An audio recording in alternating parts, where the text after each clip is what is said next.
చెప్తారని నేను అనుకోను. ఉమ్, ఎందుకంటే మనం సాధించాల్సిన చాలా ఉంది గ్రౌండ్ మీద. ఉమ్. అది రైట్, మనకి ఒక బిగ్ బ్రేకింగ్ అందుతూ ఉంది.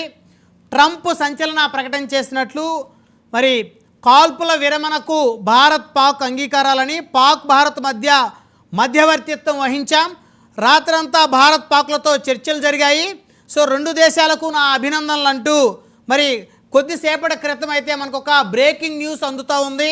సో మొత్తానికి ట్రంప్ ఒక సంచలన ప్రకటన అయితే చేసినట్టు అమెరికా అధ్యక్షుడు, అంటే భారత్ పాకిస్తాన్ మధ్య ఆయన మధ్యవర్తిత్వం చేసినట్లు, అయితే కాల్పుల విరమణకు రెండు దేశాలు అంగీకారం తెలిపినట్లు మరి ట్రంప్ చెప్తున్నట్లయితే తెలుస్తూ ఉంది.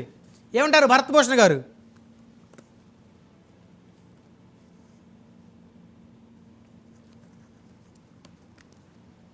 భరతభూషణ్ గారు వినిపిస్తుందా? రైట్, విష్ణువర్ధన్ గారు. ఖచ్చితంగా ఇది మంచి పరిణామం అండి.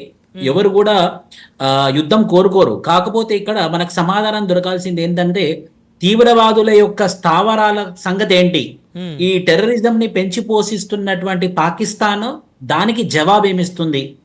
మనకి గనక ఆ టెర్రరిస్ట్ స్థావరాల మీద మేము ఖచ్చితంగా ఉక్కుపాదం మోస్తాము అని చెప్పేసి పాకిస్తాన్ మాట ఇవ్వడమే కాకుండా అది యాక్షన్లలో కూడా చూపిస్తే మాత్రం ఖచ్చితంగా ఇది మంచి పరిణామమే చెప్పొచ్చు.